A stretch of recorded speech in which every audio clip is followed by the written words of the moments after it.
Esta es una caída que, si bien es menor que el promedio, las expectativas de mercado, yo quisiera subrayar que se trata, pese a todo, de una caída muy significativa. Estamos hablando de un retroceso de 3,3%. Es cierto a la vez que el IMASEC no minero tiene una caída de 3,1, que está bastante por debajo del -4 que tuvimos en octubre, pero nuevamente reiterar que se trata de disminuciones muy sustantivas y que no nos deben hacer perder la perspectiva. Con esta variación del IMASEC de noviembre, que estaba en línea con lo que nosotros como Ministerio esperábamos, siempre dijimos que esperábamos un número relativamente similar al de octubre para el mes de noviembre, mantenemos nuestras proyecciones de cierre de este año. Nosotros estamos estimando que este año deberíamos crecer o cerrar un año creciendo en torno al 1%, lo que implica a su vez que el crecimiento que nosotros estamos viendo para el tercer trimestre está en el rango de entre -2,5, -2,7% en ese sector, lo que implica una caída del IMASEC que esperamos para diciembre bastante más moderada que la que hemos observado en octubre y noviembre, pero una disminución al fin en torno al 1%, y eso es lo que nos llevaría a cerrar este año 2019 con una caída, con un aumento, del crecimiento económico para el año en torno al 1%. Esto hay que remarcarlo, está muy, pero muy por debajo de las expectativas de crecimiento que se tenían antes del 18 de octubre, y creo que evidencia lo que este fenómeno ha tenido como consecuencia en la actividad económica, entre muchas otras consecuencias. Quisiera reiterar además que nosotros mantenemos nuestra proyección de crecimiento con la información hoy día disponible para el año 2020. Nosotros la hemos situado en un rango entre 1 y 1,5%, con un valor central de 1,3%. Insisto, con la mejor información disponible hoy día, obviamente esto puede ir cambiando. Mantenemos esa proyección de crecimiento, es levemente positiva en términos per cápita, cercana a cero.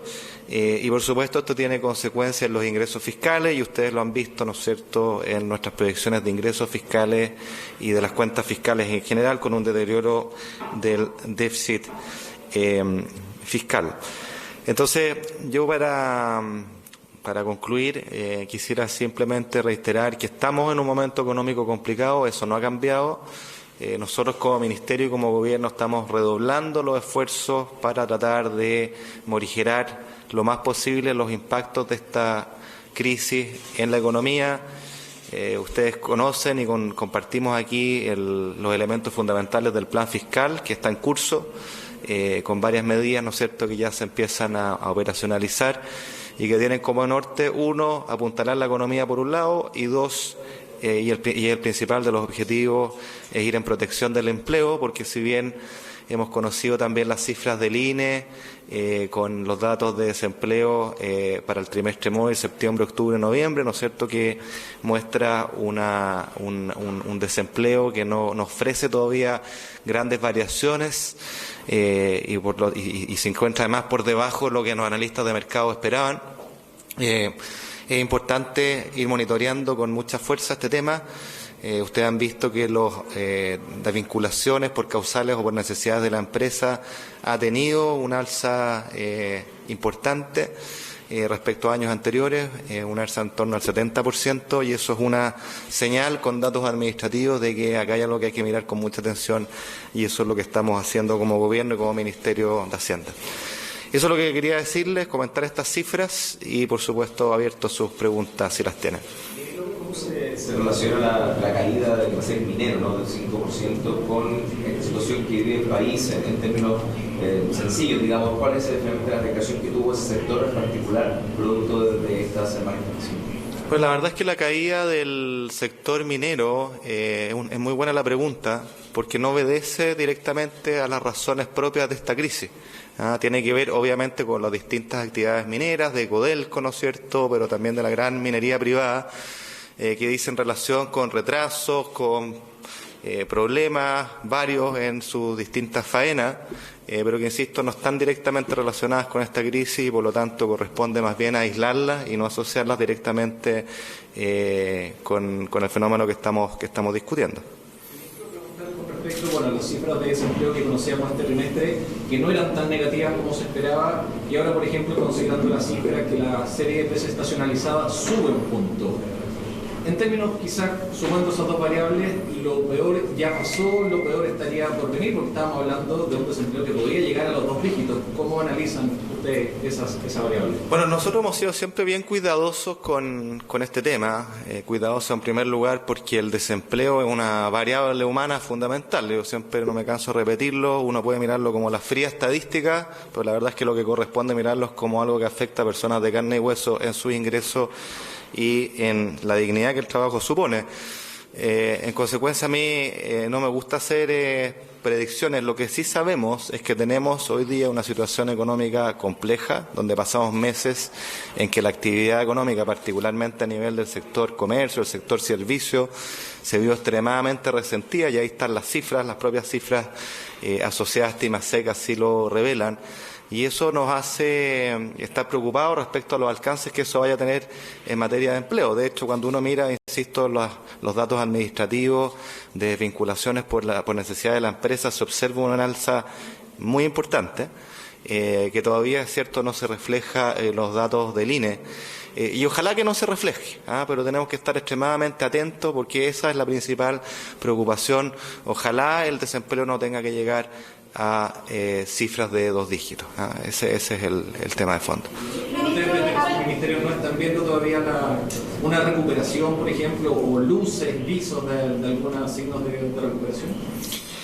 A ver, nosotros, vuelvo a repetir lo que dijimos, mantenemos nuestra proyección de crecimiento para el año 2020.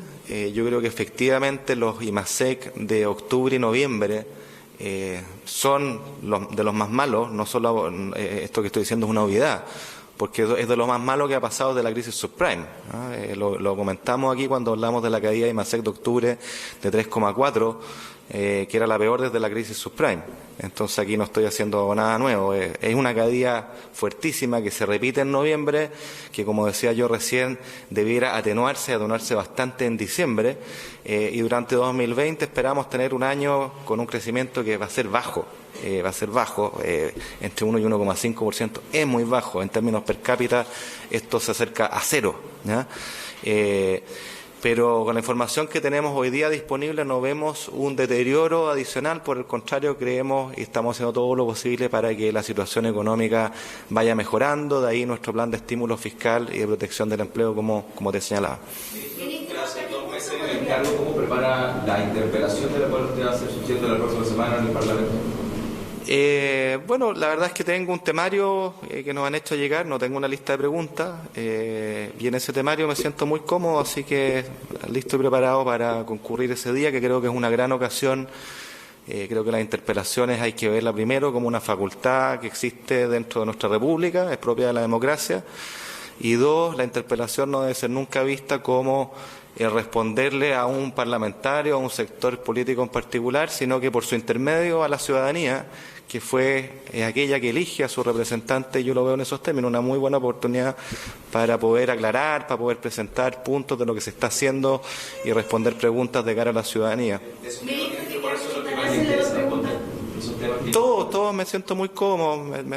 Los temarios tienen que ver con el rol del Estado en la economía, con la política tributaria, en fin, me siento muy cómodo, son temas que he estudiado, así que la verdad es que muy tranquilo y con muchas ganas de estar ahí.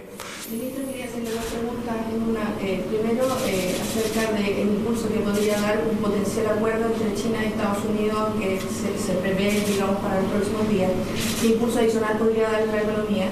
Y segundo, el presidente Piñera hace algunos días anunció el envío pronto de un proyecto sobre pensiones. Quería saber en qué estado se encontraba ese proyecto y cuál es la naturaleza del mismo. Le respondo encantado a las dos preguntas, hasta donde sé. Respecto a la primera, por supuesto que es una gran noticia para un país abierto al mundo, integrado al mundo, pequeño como nosotros. el que los ruidos, las diferencias, las disputas comerciales entre los dos principales actores a nivel mundial, que son China y Estados Unidos, no solo se hayan ido superando, sino que vayan en un proceso de franca mejora. La verdad es que para nosotros esa es una estupenda noticia, porque somos, insisto, un país muy abierto al comercio internacional. Esta es una buena noticia para nuestros exportadores, una fuente de recursos y de divisas importante para el país, pero también para los consumidores, que somos todos nosotros, que muchos de los bienes que importamos o que consumimos son importados. Así que todo lo que sea en pos del libre comercio, en pos de que un país abierto, integrado como Chile, pueda seguir beneficiándose de ese entorno en que nosotros además, como política de Estado, hemos privilegiado ya hace largas décadas de ser un país muy abierto al comercio internacional, es una muy buena noticia. Dicho de otra manera, si tuviéramos un escenario externo de unos Estados Unidos con una China en plena disputa, como fue en sus momentos más álgidos, la verdad es que eso, sumado a la situación económica actual que vive el país, sería mucho más complejo que lo que tenemos hoy día, y por lo tanto es una buena noticia. Respecto al tema de pensiones, es correcto, nosotros hemos venido trabajando con mucha fuerza en ese proyecto. Obviamente que ha habido cambios y hay múltiples conversaciones con la oposición de forma tal de hacer los mejores esfuerzos para ojalá llegar a un acuerdo, y eso ha implicado ir modificando el proyecto, y es hoy día lo que está en materia de conversación. Así que yo no le puedo adelantar los detalles, porque la verdad es que estos detalles se van viendo a medida que las conversaciones avanzan. Yo lo que le puedo decir es que hay un buen ánimo, un buen espíritu.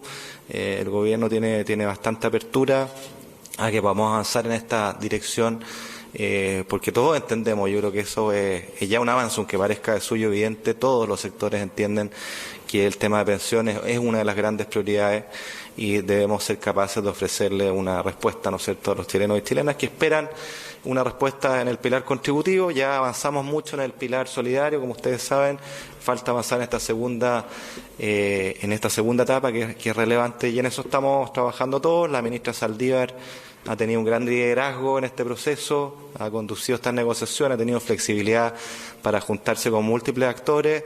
Nosotros como Hacienda también hemos estado atrás y por supuesto hemos estado haciendo todos los números, porque cualquier cosa que se haga acá tiene que ser financiable, tiene que ser exigente, pero financiable y sostenible en el tiempo, de forma tal de generar una promesa que se pueda honrar, no solo hoy día, sino que en los años que siguen, ¿no?